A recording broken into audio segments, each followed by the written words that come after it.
مساء الفل يا ست الكل. ضبط عسر المية في غسالة اطباق فريش. لو عندي عسر مية عايز ازاي ضبط مستوى سحب الملح والملمع. ازاي اظبط الملح، اعليه او اوطيه لو انا المية عندي حلوة.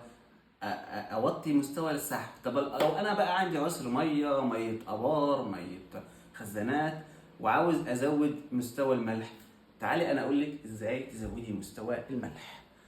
زي كده اول حاجه هنشغل غسالة الاطباق من هنا. بسم الله. الباور. تمام. نعمل ايه بقى؟ انت كده شغلتي كده، مش هينفع تشتغلي. ليه؟ لان لازم اول ما نشغل الباور من هنا فورا نروح على الزرار اللي بيعلي فورا، وهنضغط عليه لمدة 3 ثواني. كل الليد ده هينور معانا وهيدينا اخر مستوى، يعني اللي جايه بالمصنع فيه. نعلي بقى ونوطي. طيب نشغل. اول ما نشغل هنا فورا ندوس هنا ندوس دوسه طويله. بسم الله. شفت انا عملت ايه في ثانيه؟ دلوقتي كل الانوار هتولع. ايوه، بس قوم سايب ايدي فورا. جاب لي هنا المستوى اللي جاي من المصنع. المفروض المستوى اللي جاي من المصنع بيكون على 3. ده على 3 فعلا. اما يجي لك دي بس اللي منوره، اللي هو علامه التلميع والانهاء، دي علامه التلميع، يبقى انت كده المستوى عندك على 3. طيب انا عايز اعرف بقيه المستويات. لو عايز اعلي، لو عايز مثلا عايز مستوى 4، اروح على اللي بيعلي هنا. شوف لو انا ضغطت ضغطه كده مستوى 4، يبقى الاتنين دول مع بعض، الغسيل والتجفيف، ده كده مستوى رقم 4. مستوى الملح رقم 4، ده العسر المية.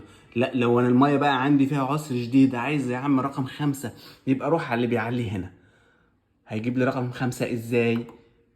ده مع ده. يبقى الغسيل مع الملمع ده بيديك رقم 5 في عسر المية.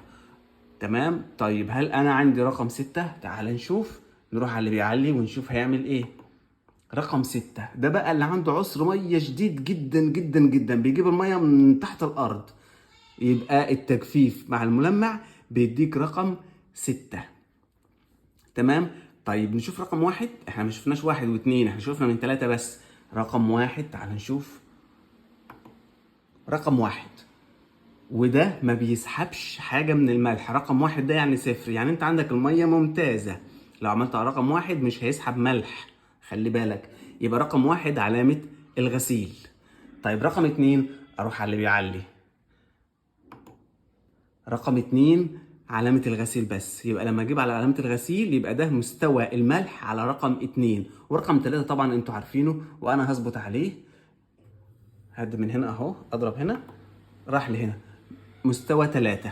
طب انا عايز الاعدادات اللي انا عملتها دي احفظها. بسيطة. تقوم رايح على زر الباور، تضرب عليه، يبقى انت كده حفظت الاعدادات اللي انت عملتها. ضربة بس كده انت حفظت وعملت ضبط مستوى الملح. طيب ازاي بقى نظبط مستوى سحب الملمع؟ لو انا عندي مشكلة مثلا في التجفيف او ايا كان، عايز اظبط مستوى سحب الملمع، اعليه او اوطيه. في الملح كنت بضغط باور هنا وبسرعة اضغط على السهم ده لمدة 3 ثواني، فبتربش الليدات دي كلها بتنور مرة واحدة وتطفي وبسيب. لا، هنا بقى هضغط على الباور وبسرعة اضغط هنا لمدة 5 ثواني. الليد ده يقيد مرة وهيقيد كمان مرة، يعني مرتين لمدة 5 ثواني، وبعدين اسيب. هيجيلي ان هو مظبوط على ضبط المصنع اللي جاي بيه. هنضغط هنا وبسرعة هنا. بسم الله. بسم الله. ايوه كده مرة تقيد كمان مرة. ايوه ادي التانية، اسيب بقى. جالي هنا المستوى الملمع اللي موجود هنا، وده مظبوط كده على رقم 3. يعني مستوى سحب الملح عندي مظبوط على الملمع اقصد. مستوى سحب الملمع عندي مظبوط على رقم 3. طب انا لو عايز ازود، عاوز الملمع مثلا على 4، بقوم رايح من هنا على اللي بيعلي، واقوم عامل سهم لفوق كده. الغسيل مع التجفيف كده رقم 4. كده أنا ظبطت الملمع على رقم 4. بيبقى علامة الغسيل مع علامة التجفيف. طب أنا عايزه على رقم 5، بروح هنا على رقم 5. يبقى الغسيل مع الملمع ده رقم 5. عايز ازود تاني رقم 6 وده عالي جدا، بروح من هنا واضرب هنا، اداني بس الغسيل، وده رقم 6. بس هو ما فيهوش رقم 6، يبقى ده رقم 1. يبقى ده رقم 1. الملمع ما فيهوش رقم 6، يبقى كده الغسيل ده رقم 1. طيب رقم 2 شكله عامل ازاي؟ ندي سهم. رقم 2 بس التجفيف. التجفيف يعني مستوى رقم 2. انا عايز ارجعه بقى على مستوى رقم 3 زي ما هو جاي من المصنع. بقوم رايح على السهم ده، ضرب ضربة كده رقم 3. طيب بعد ما عملت اخترت المستوى اللي انا عايزه، اعمل ازاي ضبط؟ بسيطة. بروح هنا على التشغيل، بقوم عامل الباور ايقاف. بس كده انا حفظت الاعدادات اللي انا عملتها. لو عجبكم الفيديو لايك وشير قناتي على اليوتيوب عصائر ميخ، هنعمل فيديوهات كتير قوي مع بعض.